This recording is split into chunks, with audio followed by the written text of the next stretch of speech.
Hello, everyone, and welcome to this episode of HER Space Unscripted. I'm your host, Angela. I'm a mama, I'm an entrepreneur, I'm an advocate. I am a lot of things, but in all those spaces, I show up as me, as a woman, a constantly evolving woman.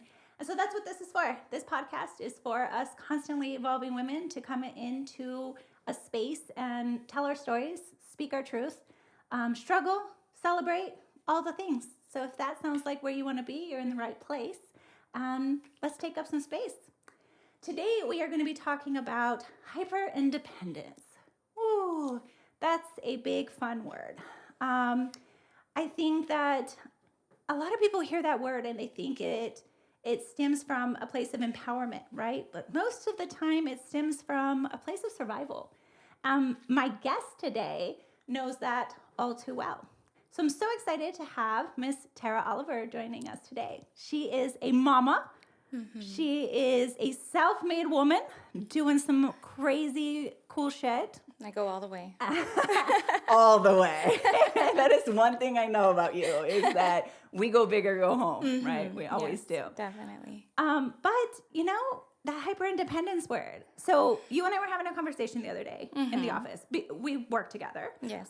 We've actually known each other for a really long time. I know. I was thinking about it, and I was like, oh, it's 25 years. Yeah, that's insane. Okay, don't say that out loud. Sorry. Like, oh my God. I'm saying. Anyway, she means like a long time. Just a long time. Just a little bit of a time. But anyways, since like high school, and I've seen you become a million different women in that time. I know. Yeah. I felt it. Oh, yeah. I know. How crazy, huh? That part. Yeah, but we were having this conversation the other day at the office about just evolving as women and now like really understanding hyper independence. Yes. Where it came from, what it is, well, what we're going to do with it now. I know. One, I feel like it's really hard because I don't see myself as necessarily being hyper independent. Mm-hmm. But I know I'm gonna do it. I'm gonna do it by myself. I'm gonna do it all alone. I don't want nobody's help, even when I do. And that's it, right? Hyper independence is that energy. Yeah, but I don't got this energy. Exactly. It's the I don't need no help energy. But again, it stems from survival more than empowerment. Definitely. Yes, 100%. Right? I think that it is definitely just because I know what I'm capable of, which that sounds pretty ornery, I guess, but I know what I'm capable of. I know if I need to get something done or if I need something to happen, I can rely on me. Yeah. And so I think that that's kind of where it all comes from. From the place of having to rely on yourself all the time. Yes and no, because I feel like, okay, so like growing up and, you know, everything that childhood and having brothers and sisters and, you know, doing all the things that we went through, I feel like we could always depend on each other. And so I don't think that growing up I really had a sense of independence. I didn't really see it that way. I just knew who I needed to take care of, myself included, and my circle, which was my siblings mostly. But it was never really like, you know, I need to go out and do this because this is what I need to do. I was never very selfish. Mm-hmm. And I think that that's because I was around a lot of other people who were selfish, and I saw that being like a negative thing. And so I think that shaped me into being like, okay, it has to be about everybody else. I don't need anybody's help. I don't want to be the burden. I don't want to have to, you know. Ooh, the burden though. But again, I think that comes from survival, right? Because it's like us as women often back burner, right? Like everything else is in the forefront. Mm-hmm. Now it's moms, is business women, and all the things, like it's in the forefront. Mm-hmm. And then we back burner ourselves. Yeah. But I think that's part of the survival thing that we're talking about, right? Well, and I know I was having a conversation with my sister-in-law, and we were talking about how, or the conclusion, the end result came down to it's a safety. It's a safety thing. I need to feel safe, and if I don't feel safe, I will make myself feel safe, basically. And if I'm the only one that can make me feel that way, then that's it. I don't want nobody to know my issues or my struggles or what I'm going through or anything like that, because then that makes me vulnerable, and I don't like to be vulnerable. Yeah. So. Oh yeah, that's where it's fun too. Mm-hmm. Oh, we're using a lot of fun words today. I know. No, but that makes sense. So it's a safety thing too. Yeah. Like it's Yes. a safety mechanism. Yes. It's like if I don't depend on anyone else to take care of me, then I don't have to worry about nobody taking care of me. Exactly. I don't have to be let down, and if I let myself down, that's a whole nother topic. That's a whole nother thing. That's another episode. But yes, episode. I know. We'll have chapters. Yes. But I feel like if I don't rely on anybody else, then I'm in charge, and it's control. It definitely has a lot to do with it. I am a massive control freak, obviously, but that makes me who I am. But I think that it all comes down to being safe. Yeah. I think that growing up and seeing things that I saw, or doing what we had to do, or in our circumstances, I think that being safe was my main priority, and not just for myself, but for my family also. Like, I just wanted everybody, I wanted my brothers, my sister to know, like, they were safe. I wanted that. Yeah. And I think that's kind of where it all kind of unraveled from. Yeah. And so, like, now that we are, because let's talk about that a little bit, because a lot of hyperindependence is a trauma response. It's something in our life caused us to feel the need to be so, I got this, right? I don't worry about, like you said, safety. Whatever it was that triggered that trauma response in us, that fight or flight, to say, I'll figure it out, I got this. And for you, it came not just for you, like you were doing it for your siblings and for yourself, and right, it was a trauma response. Yeah, no, definitely, I agree with that. I think that not really knowing. Okay, so backstory a little bit. Certain things that we went through. So growing up, we experienced homelessness. We lived in cars. One time we lived in a Christmas tree farm, which, it was awesome. It was so much fun. I had a blast. Yeah. We were, Kids dream. I mean, let's be honest. It was so great. Christmas every day. Yes, but I think that, just not really knowing what was coming next made it, anytime that I tell, about experiences, or I tell stories about things that I've gone through, people are like, oh my God, you have this crazy outlook on what you went through. And I'm like, yeah, it was awesome. Like, it was so much fun.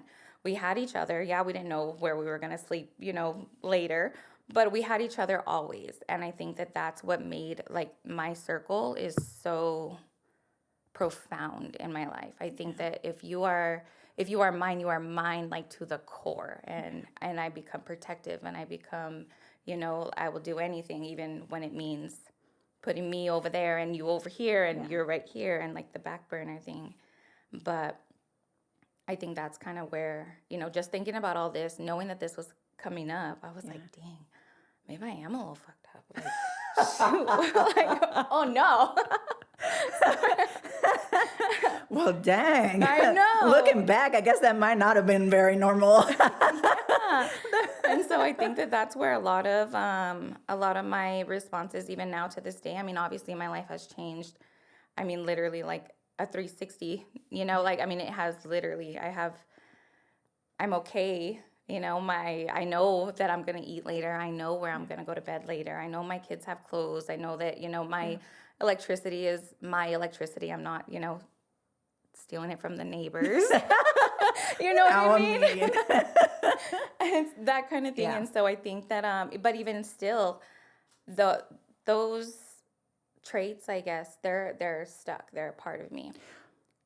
But is it stuck, right? So, because that's the thing too that you and I talk a lot about, is we are who we are because of those things. So I don't ever wish it was different, if we're being honest, right? Like I needed to go through those things apparently to be who I am. Yes. And I love who I am. I worked hard as hell to become her. Right. Right. And so I love the woman that I am. But it also now has this place where I'm almost 40, and we're pushing these ages in our life where we're healing. And so now we look at it really different. Because it's funny that you said that, like, because I tell my daughter stories about growing up or about whatever. Eyes real big, just be looking at me. And she's like, Mama, you just talk about it like it's so normal. I'm like, that ain't normal, baby? She's like, no, Mom, aren't you that's so not proud? normal. And we laugh. Yes. But then, hey, I sit in that for a second and I'm like, we're doing it. Like we're breaking them generational traumas. We're breaking that stuff. Like my baby really scared. She really looking at me like, oh God. Yeah. But then you have the backside of that when you're like, dang, like the stuff that I went through made me who I am, made me want to fight, made me want to push myself, made me want better, want more. Yeah. And now I'm like, son, you know, this is, you know, but I would never wish those kinds of experiences. That's a whole other conversation though too. Yeah, I talk about all the time is like, I don't want my kids to struggle, but I want them to act like they've struggled. Right. Cause like we worked our ass off so our kids never have to struggle. They never have to, but then now they're little ungrateful little asses. Like, but then it's like, it's not their fault. Plus, they didn't see the world the same as me. Right. Because like my daughter, my son, they will give their last dollar to someone. But it's because they genuinely don't think that's their last dollar, right? Because that ain't their last dollar. Yeah. Like, well, I had like where we might have been where that was really our last dollar, right? Like we lived a life where that might have really been it, you know? But they would, right? So it's not like they are truly ungrateful. I talk crap about my kids all the time, right? But they're not really ungrateful kids. Yeah. They're very grateful children. They're very loving children, right? Yes. But it's like, how do we teach them to be struggling kids without letting them struggle? Because the whole point was to not have them struggle. Right. Yes, exactly. Well, and I won't say that like we don't struggle, because obviously there's times when things come up when we're like, oh wait, well, we need to back it up, you know. Yes. And so there are things that we go through or that we have to process. And I will say that I'm beyond proud. I'm amazed at the way that my kids will react to certain things. And I'm like, dang, they do watch. They do pay attention. They do soak it in. Yeah. They are very compassionate, very smart. They think about things from the other side. But my favorite part is also, though, that, and something that I never had, is that they will talk to me, which is nice. They do open up. They will, you know, hey, Mom, like, you know, this is what's happening. What do you think? And I love it and hate it that I always draw on my own experiences, but that's all that I know. Yeah. But I don't like making things that aren't about me. And so I kind of struggle in that sense when I'm like, well, you know, when I just try to ask questions to have them break it down for themselves or, you know, but that's something that I didn't really have. Nobody ever asked me what I thought, you know, so it's different. But I'm trying. And the point is that I know that I was never asked. I was never, you know, necessarily taken into account when things would happen or come up. And so I want to make sure that that they are, they know that they're a part of it. So I've learned too, because we're both in early childhood, right? So I've learned a lot in my career that I now put into being a parent, right? Yes. Like about the fact that everything I'm instilling in my kids will be who they become their entire life, right? Yes. That first 5 years of life is the most crucial, the most critical. We teach them how to be little humans in that amount of time. Yeah. You know, and so it's funny because my poor baby girl, you know, she got a lot more of a unhealed version of her mother. We grew up together, you know, and so then I have my son. They're 10 years gap. You know, I have my 15 and my 5. And I'm a very different parent with my 5-year-old than I was with my daughter. And my daughter's always like, Mom, are you serious? Like, you're gonna, you know, like if I would have talked to you like that, like you would have smacked the crap out of me. And I'm like, she ain't lying. I probably would have. Now here I'm at with my son. I understand you have those feelings. Like, don't get me wrong. I'm a gentle parent, but my son's a thug. Y'all, my son is a thug. You know my son. My son is a thug. Like sometimes you gotta, you know, I gentle parent as much as I can, but that kid sometimes you gotta, you know. No, and well, and I only have boys. I was just gonna say, but you have only 3 have boys. So, and they all have their, and I agree, because I think that the 2 older ones, they had the mom me that was definitely still learning. You know, that was when, teaching was just a job. It was just, let me go because that's what I have to do. I wasn't passionate yet. I wasn't as involved as obviously I became. And so I'm kind of sad a little bit because I'm like, oh man. Poor them. I know.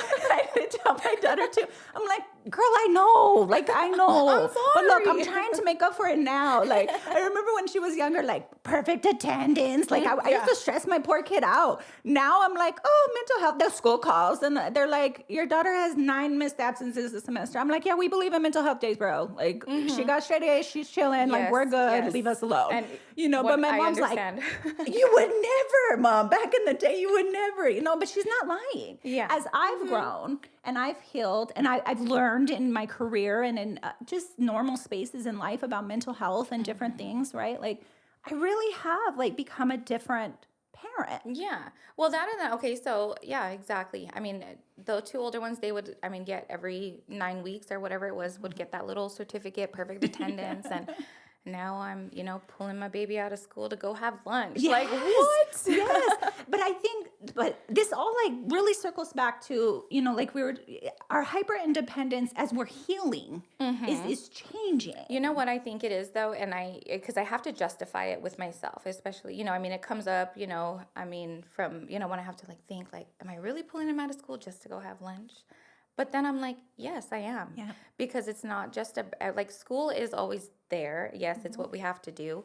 But you still have to experience, the other stuff. And if you don't, and if you feel so stuck in the routine or the what you have to do, which is where I come from, because it's survival, again, that's what I have to do. I mean, you just you forget to do all the other stuff and enjoy the good stuff. And you don't realize till it's past. And I think right now in this stage of our life as women, we're unpacking that. Yeah. And so it's like, the things I hate most about myself, where do they stem from? Right? So the things I hate most about myself is that I feel like I constantly have to be perfect. Right? If I'm not doing something every single day and I'm not checking some things off the to-do list, or if I end up depressed. I literally, if I sit on the couch for longer than a couple of hours, my whole life's gone. I have 0 accomplishments. I'm this horrible person, right? And so when I start unpacking that, I realized that it's because when I was younger, I love my parents to death. Like I said, I am who I am because of my parents. But they thought kind of like we did when we were younger, go to school and, and You have get to, good and grades. go and you go and you go and you go. all the Yes. things, right? Because that's what made good adults, made good humans, right? And I do believe in that. I tell my daughter all the time, she'll be like, Mom, I don't want to go to school today. I'm okay. Did you make any commitments?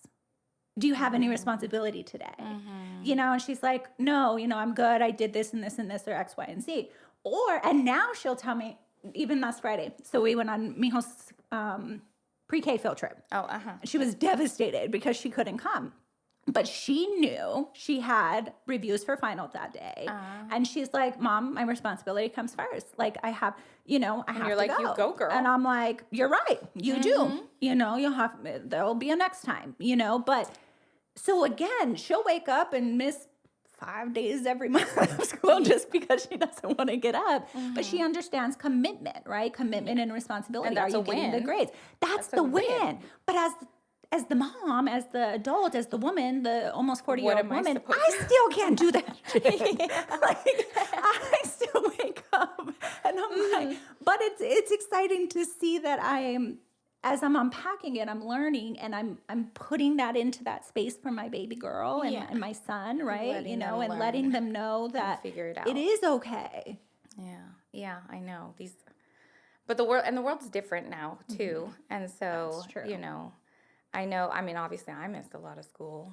You're not allowed to go to school if you don't have a home. They'll take you away. There's a lot of things that, and then when I did go to school there, I went to so many different schools. I have no idea how, I have a degree in everything now. I don't know how I got here, but I made it. So, and I push my kids. I want them to be great. Yeah. But I also consider them as individuals. I think that I obviously my 2 oldest, they're complete polar opposites. They are literally, even their looks are, I don't know where they came from. No, and they are, but also, I mean, the way that I would push, Junior and the way that I would push David, they're completely different because they're different people. Yeah. And I think that that's something that I had to learn, that we're not all the same. You can't just, flock me over here or, Yeah. And so, I mean, it's good. Yeah. It's all good. Yeah. But it's a lot. Yeah. Well, and then like I said, I mean, we're also living this life for the first time, right? Like being a parent, it doesn't come with a manual. I learned now in early childhood, y'all, there's home visiting, there's programs, there's a lot of supports. So check your resources. There's no handbook, but there is a lot of supports. But I didn't know that when I was a parent the first time, right? Yeah. And I was a lot younger, 22, and I had no idea what I was doing with this life, where I was going, what I was doing, and so now I fast forward, the 10 years, and I had my son. And even then, it was like, I got this, right? I'm like, I already did it. I could do it. Yes. Yeah. And he starts getting bigger. I'm like, what the hell? Who are you? Like, what is this? Like, my daughter loved workbooks. She said that my son literally will tell me every day, like, stop teaching me things I don't want to learn.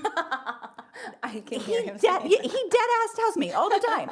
And he's like, the other day, he's like, I don't even need to learn how to read. And I'm like, bro, yes, you do. Yeah. And he's like, why? And I'm like, well, what if you go to the airport? And like, you're not even going to know where to go because he loves to travel. So I use the airport. And he's like, yeah, I know the letter A and I know the numbers through 30. And I'm like, so then I finally had to tell him, okay, well, what about sports? Because he's a fanatic, right? So he's like, I'm like, well, how are you going to read the game book, the game plan, the game book, right? They're going to give it to you and you're not going to know what to do because you don't know how to read. Triangles, X's, and O's, Mom. I'm good. Luckily, he hasn't seen one of those yet, so he didn't know. And so then he's like, man, I'm going to have to tell Miss Kim to teach me how to read when I get to preschool today.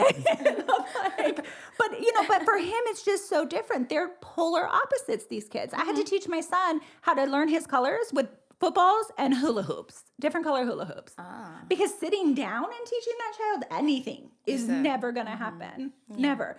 But I came out the gate like, oh, I got this. Like, I learned so much in my education. I've learned so much in my career. Like, I got this. Yeah. Being a parent is different, man. I know. And you know what's crazy, though, is that no matter what version that these kids got, we did have it. Like, we got it still. Yeah. I mean, my kids, I have one in college, second year of college, starting his second year, and then a senior, and then my baby is a sixth grader.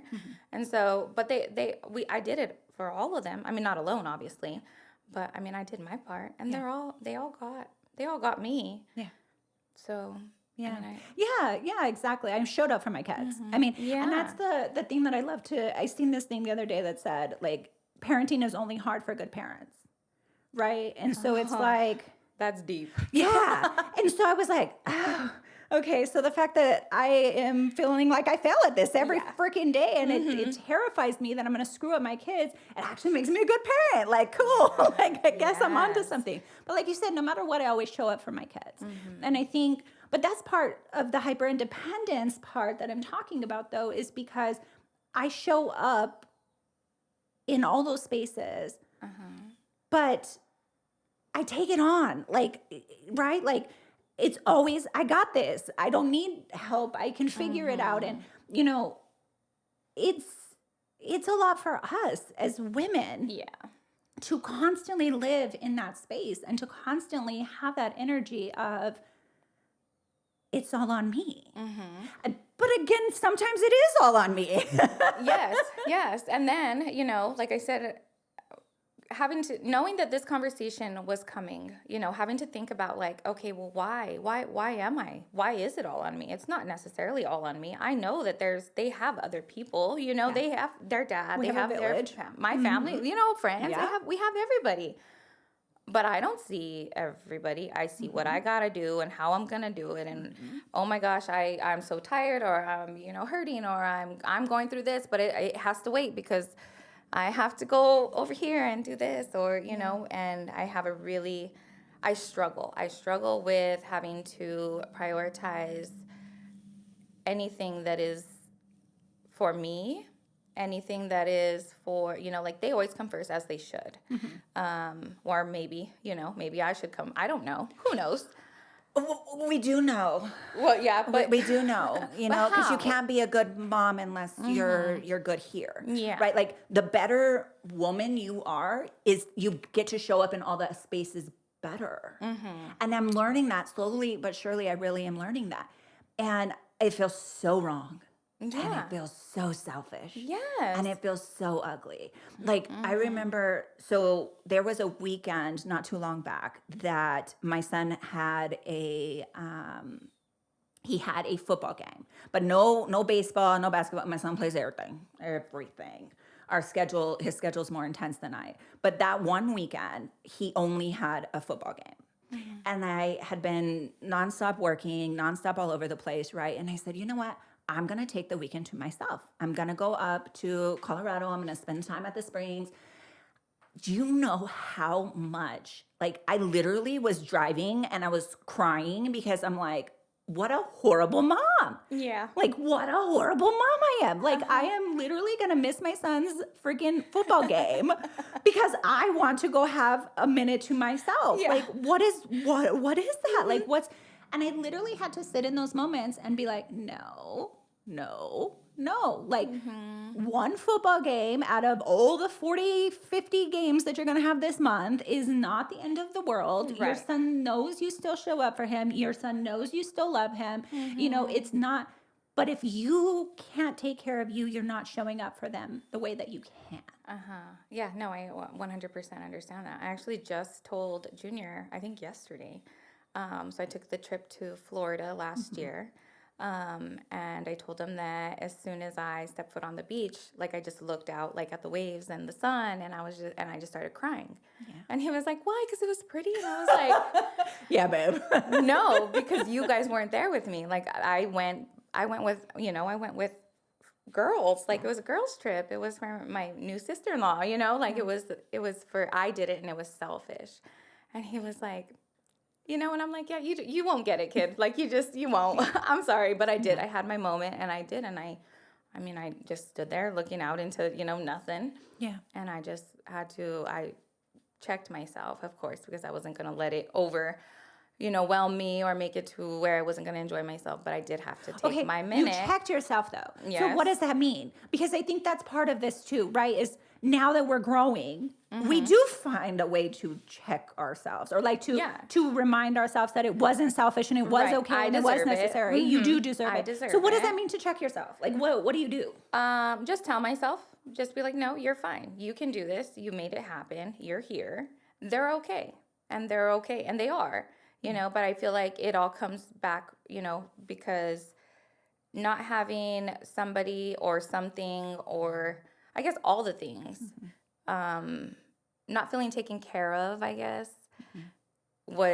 is where it all came from. And so it makes me want to overcompensate, I think, to where I'm going to take care of everybody. And then that makes me have to do my own stuff or do me by myself. So that way nobody has to worry. Tara's got it. Tara can do it. She's the strong one, which also I am not a fan of that. I hate hearing that. Because I am not. No, I am, but I'm not. But I don't want to be in all the spaces sometimes all the I'm time. tired, man. Right. So, but there's so I want to say it was actually the fall of 2023 where I had some health stuff come up. I had to go through treatments, and it was literally 10 months of nonstop appointments and feeling really crappy and just being sick and and I told my family when it was done. I told nobody. I mean, I told a couple of people because obviously when I was feeling it, I was not gonna, I still don't even know how I did, but I kept it to myself. And then after it was over, I decided to throw a I don't want to talk about it party with tacos and margaritas. Oh. And I wrote I wrote an invitation And I mean, I had kept a journal the whole time of appointments and treatment and news and how I felt. And I went back and I made like this outline. And I was looking at it the other day and I was like, it was so traumatic.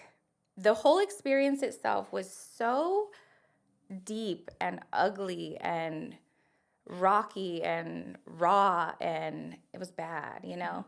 And I go and I look at this outline and I'm like, the things that I say, like I am such, like I'm so surface to everybody else. You know what I mean?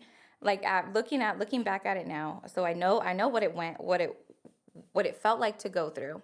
I know what my reasons were, why I didn't want to talk about it, why I didn't want people coming and trying to help me or check on me, and I didn't want to answer questions, and I just wanted it to be, this is my life over here. You don't know nothing about it. I'm still showing up in yours. And I never reached out. I just kind of, and even when I did reach out, it was so fake. I would be like, hey, send me a picture of you that you're, driving me somewhere, because I needed to have somebody pick me up from surgery or whatever it was. And I would make up some silly story about, oh, it's because of this, and I just need to have, just send me a picture. Like, don't ask questions. And they're like, okay. And they think it's all, light. And when really, it really wasn't. Yeah. And then I go back and I look at the outline and I'm like, oh, I thought it was going to be a quick fix, just a quick surgery, and I would be good. But no, not me. It progressed into this, and because I'm an overachiever, like, who does that? Who says shit like that? I'm like, what is wrong with me? Oh my gosh. Yeah. But I think that too is the hyper independence part. No, like that 100% is. It's like, that is 100%. if we don't give it like what it deserves, then it's not as big as it is. Right. And also, I didn't want, like, again, I don't want people to, I don't want to be viewed as weak. I don't want people to see me as needing help or needing anything. I don't want that, because I think that I can do it. And I know I can. Yeah. But that's not the point. The point is that you don't have to. I didn't have to. Yeah. And then coming out later and telling my family, like, hey, this is what happened. And I mean, I broke it down. I mean, with dates, with this week I had to do this week I felt like this. And, and I said, here, read it. Don't bring it up again, because I don't want to talk about it. Yeah. Even that in itself, that's a Screams trauma response. hyper That is trauma. definitely, Yeah. And so I think going through that was probably like the turning point, or when I started to really notice That it was that bad? that it was. Because, I mean, that, I love you, but, That's the wall. And I can't talk too much shit because I've done exactly what you've done, what you did. Yes.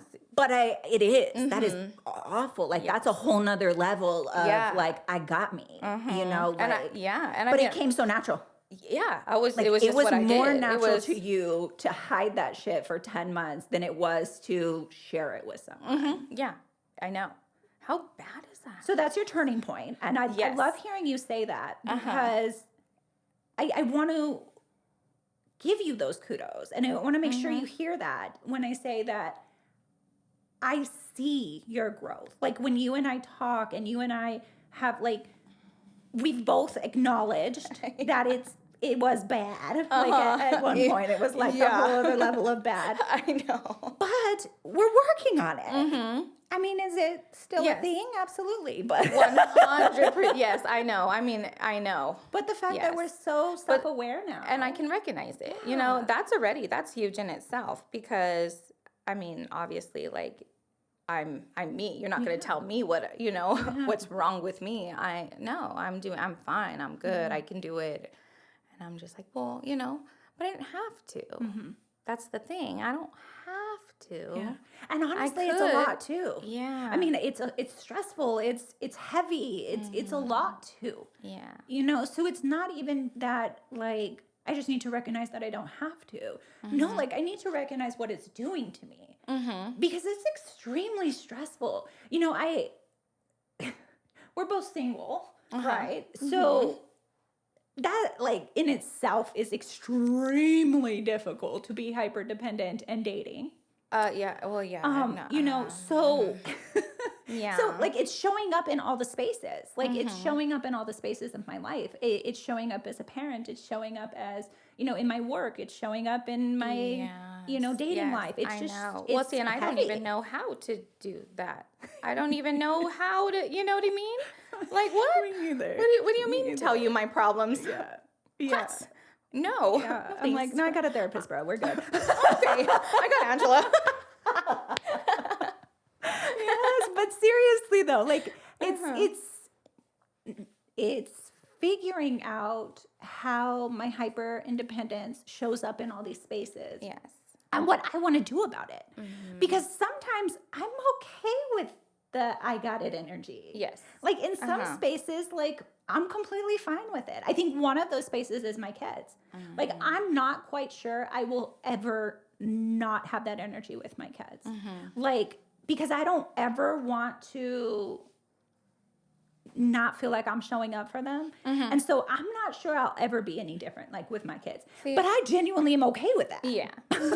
See, and I think that when I think about being a parent and being, with my kids and what they need, I think that they need me as I am, but they need their dad as he is. Like, I feel like we are a good team when it comes to parenting, that our kids get what they need from both of us, but they know I'm the soft, I'm the love, I'm the warm. He's the, I'm going to tell you how it is. He's, you know what I mean? And, but together we make it kind of like, that's probably why, I feel like they're pretty well-rounded. Yeah. And so, I'm thankful for that. Thank God. Because that's one thing that I don't think that I would ever necessarily say that, oh, no, I got it. Yeah. No, help me. Yeah. See, and I kids, haven't. No, help me. So, and that's different for me because with my daughter, I had no choice. Right? I had no counter co-parent part. And now with my son, like my son's dad and I, we get along really well. Like we co-parent really well. Yeah. But I won't lie, that shit sometimes is hard because as much as I love it and as much as I'm thankful for it and how much I love it for my son, man, like my son gets to thrive in that space with both parents. Just, we show up for him. We are on the same page for him. Like it's a beautiful thing. But it also was extremely weird for me because with my daughter, I was it. Yes. I was the know-all. I was the, which came with its own stress, right? Because it's like, if I fail, she has no one else. Like there is no backup plan for my baby girl. Like I was it, right? But again, I'm actually okay with that. Like with my kids, I have no problem being I got this energy. I really don't. I love that I don't have to all the time with my son. I love that I can depend on, his dad to help co-parent and everything. But I do still have that energy. I'm not even going to lie. Like I still sit there and I'm like, but it's okay. Because if you don't, I'm good. Like, and that probably might be wrong. Sorry, for him. I don't think that's wrong. Because I think I do come in pretty strong, but that is the one area in my life where I'm okay with my hyper independence. But then like being a leader in my career, I had to check myself so much in that space. She's looking at me like, yeah, I know. I did not know how to delegate and allow for other amazing women to take that on and be okay with that. It took me a long time to figure that out. It took me a long time too. Yeah. Yeah. And now, I still struggle. And you can attest to that growth because like in the beginning, right, I was a hover. I was and now I'm like, nah, I don't have to show up in that space with my, Tara's got it or, Mana's got it or, I'm able to actually believe that and feel that and, but it did take some time. Yeah. And I know. I remember. Sorry. But also I'm thankful for it because it also helped me to learn how to do that a little bit. And you used to tell me that all the time. Yeah. Tara, you don't have to do that. That's why you have this person. Yeah. That's not on you. That's on, and I'm like, wait, what? No. What if they don't do it the way I want to do it or the way that I think it should be, whoa, back up, girl. Too. Yeah. back up. Yeah. But did it meet the need? That's my favorite Yes. thing that I tell you guys all the time, know, right? I But know. I'm And like, sometimes did they it's- do it that way? That's fine. But did it meet the need? Like, did it get done? Did it, yes, that's not how you would have approached it or how you would have done Yeah. it. But did it meet the need? Mhm. But it also kind of fueled the independence too, because you would let me like, kind of take the reins. Okay, well, how are you going to do it? Yeah. Oh, I get, all right, well, this is how I would do it. So The this is what first I'm time I gonna ever do. told you that, you looked at me like, Yeah. And so that's, but it was nice though. And then Yeah. because now I'm just like, oh no, this is how it's my way. And I flourished. I'm doing, and I love that. And that's what I love. I love that because, like you said, I was able to feel better. Let's be honest. Like the stress felt better. I felt more at ease and, being able to trust the amazing women around me. Right. But it also gave empowerment to these amazing women around me. Yes. And I have seen you guys run with it and I have seen you guys thriving in those spaces. And let's be honest, our program is the best that I could have ever imagined it could be. Our systems, our policies, our procedures, we our got it. staff, Like, it's a work of art at this point. I feel like there's just there's an answer for things now. You know what I mean? Like before we kind of winged some things, we would just wing it. But then now I feel like there's so many moving parts that just flow. It's crazy. Because now we have so many experts in all those spaces. And again, it was because I was allowed to recognize my hyper independence in that space. I was able to say, like, bro, like, you're not being a leader, you're being a boss, right? I hate that because it's like there's a boss and there's a leader. Sometimes I do got to put the boss hat on. And we all know that. Yes. That's still a part of it. But 99% of the time, I would rather be side by side. Let's do this. Let's figure this out. I don't like being a boss. But I used to be a boss. I didn't lead. I didn't, entrust. I always think of it as being black and white and then adding color. So I feel like boss is very black and white. It's very, this is the expectation. This is how it's going to go. And that's it. There's no color. There's no beauty. There's no, you're a robot. You do as I say and that's it.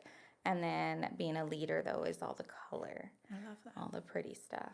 I love that. And the color and all the pretty stuff. Because now I get to watch the pretty stuff. Exactly. I get to watch all these amazing women doing so many amazing things in our program.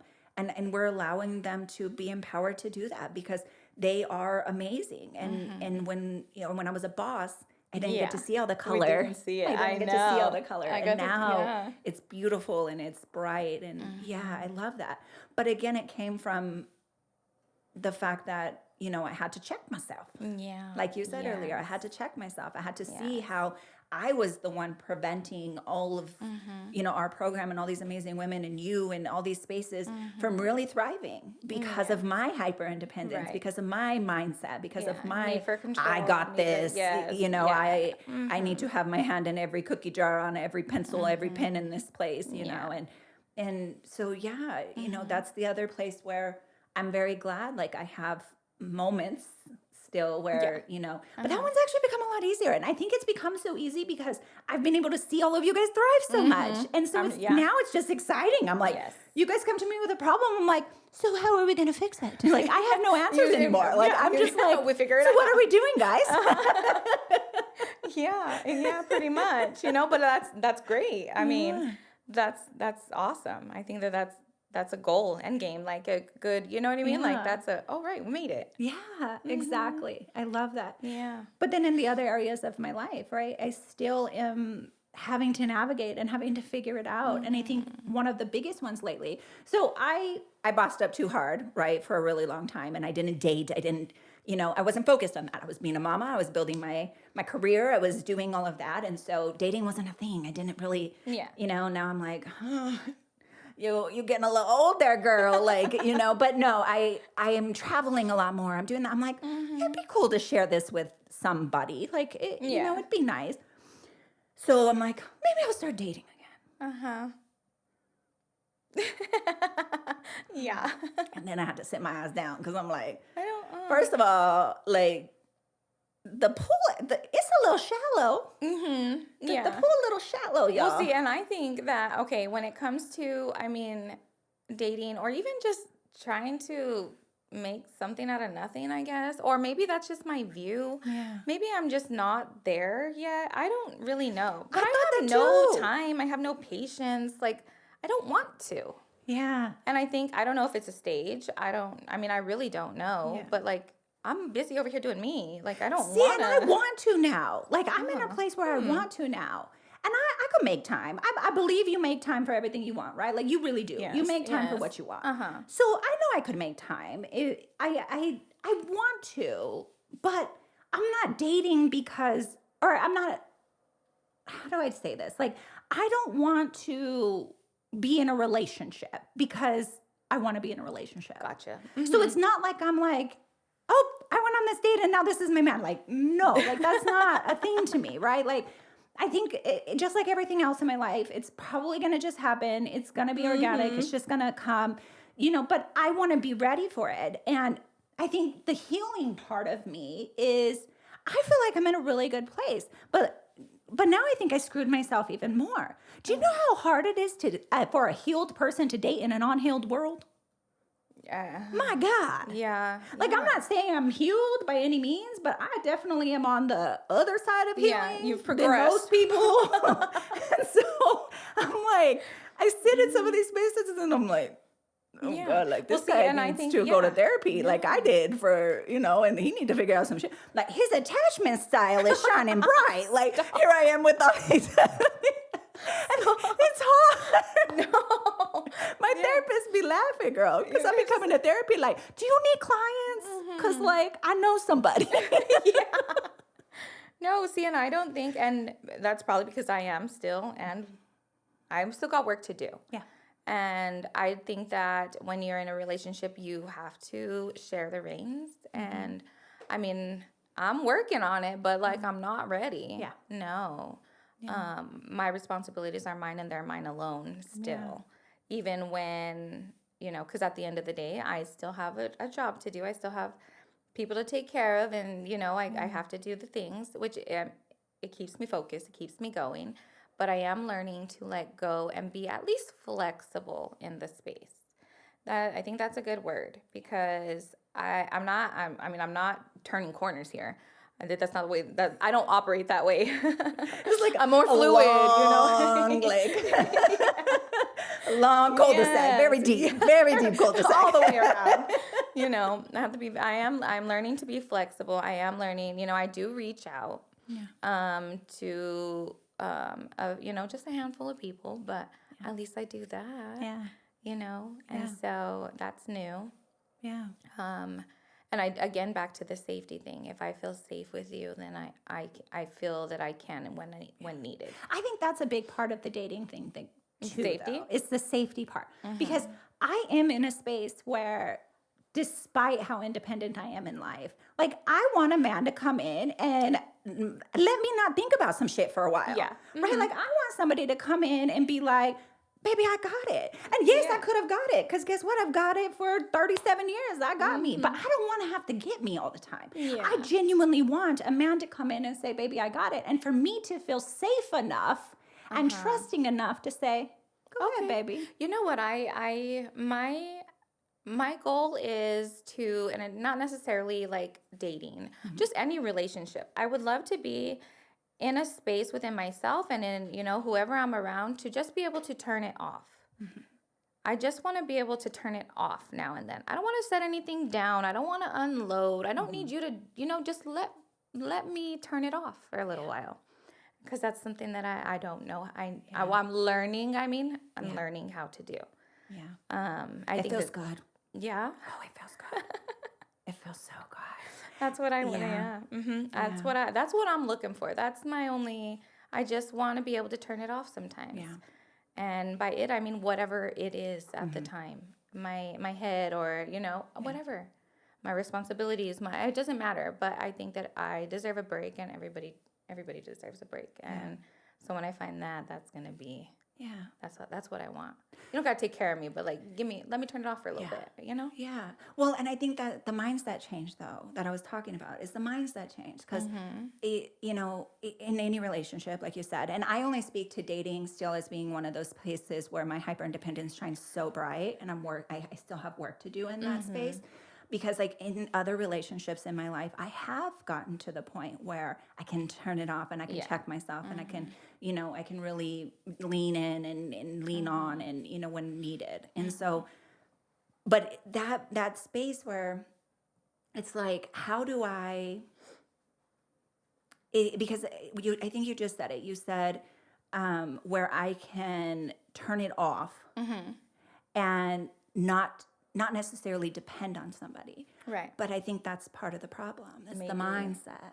Because I do want to freaking depend on somebody. Yeah. I want someone in my space because I've found my people, like you said, I got a handful of people that I do depend on. And I can sit here and knowingly say, like, I'm okay with that. Yeah. I'm okay with knowing that I depend on them. I'm okay with knowing that it feels good for them to show up. And when they actually say, hey, I'm coming over, on Saturday to help you clean your damn porch because you've been saying this. Instead of me saying, no, like, oh my God, like, don't do that. Like, I'm like, okay, cool. Appreciate it. Like, and I've never been able to do that before. Yeah, that's tough. But now I do, and now I can. Yeah. And so I'm looking for that now in the one space where I still struggle so much, and that's in that dating realm. Which makes sense. But again, I think that comes with safety. I think that comes with trust. And then also I think dating comes with triggers that you can only deal with when you're dating.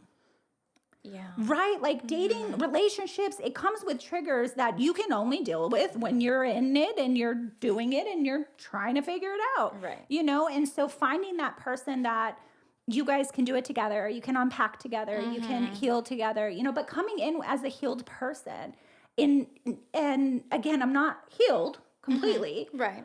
But I'm healed enough to be able to be in that space because I think you openly admitted, like, I know I'm not. Like, I'm not healed enough to be dating or to be in, and I'm like, I am, so. Give me a hope, girl. Yes. Well, this is what I want to ask. So as we round out this conversation, because I know you and I can go for freaking days. I know. Sorry. But at the end, I want us to talk about, because we're in different places of our healing, but we're both in places of healing. Right. So for you, like, what has that looked like your healing journey, or like for someone who needs to start recognizing it, or is in the same space as you, or, they're now in a place of healing, like, because we know that there's steps and there's, different places. I think that you have to find your reason. I think that I had to, so like I said, everything that I've done me, if you know me, then you know that I like to show up for people. I like to take care of my people and all of that. That whole experience with my health and everything that I had to go through with that, coming out and telling them about it, because I had to say something. It was a lot and they noticed, obviously. And so having to come out and, speak my truth, seeing the way that they reacted was my trigger. Yeah. Seeing that they were hurt, I hurt them by not allowing them to be a part of my whatever it was. Yeah. That was my trigger. That's what made me start like, oh, I see. Because I know that if the tables were turned, I would be devastated. How dare you not include me in your life? This is borderline pissed. Like, oh no, what's not wrong even with you? Not like, borderline, like over, like all the way pissed. All the way, yes. And I think that, but that's just because that's who I am. I am, not selfless. I'm not selfless. I used to be. But I am not a selfless person anymore, which is growth. I'm not selfish, though, either. I think about others. I think that they matter to me, and they push me to do better. And if that means healing and being able to rely on others, then so be it. And I'm thankful for it. So, So you kind of used your survival on others to actually be your reason for healing. How's that work, right? Irony. Yeah. But it's still, it's part of it, like you said, finding your reason. I love that. Finding your reason. Yeah. Finding your reason. I think we're going to stop there. And we're going to encourage you all to find your reason. Find your reason for healing. Find your reason today. And let it be okay if it's you, if you're your own reason, because you deserve to be your own reason. If it's your kids, if it's your people, if it's you just want something different in life, whatever your reason is, find your reason, and heal. Push yourself, challenge yourself, because we deserve to be the best us. We deserve to be in all these spaces as beautiful and as healed, as happy and as genuine to us as we want to be. Thank you so much. Thank you. I know that I had to so no, but for real, thank you, because I know every time I looked at you and mentioned don't forget we're doing this, your whole face turned white and you were like, oh, I didn't sleep last night. I woke up. I wanted to throw up. But look, was it that bad? No, it really wasn't. Once we get going, I knew that's what it was. I was like, just get there, suck it up and get there. As long as you get there, you'll be fine. And I was like, cool, okay. Well, thank you for taking up space with me. Yes. And thank you for taking up space with us. If you like this conversation, if you think another woman needs to hear this conversation, if another person needs to be in this space, please share, comment, subscribe, all the things, so we can grow this space for you, for us, for women. So thank you for taking up space with me. We'll see you next time.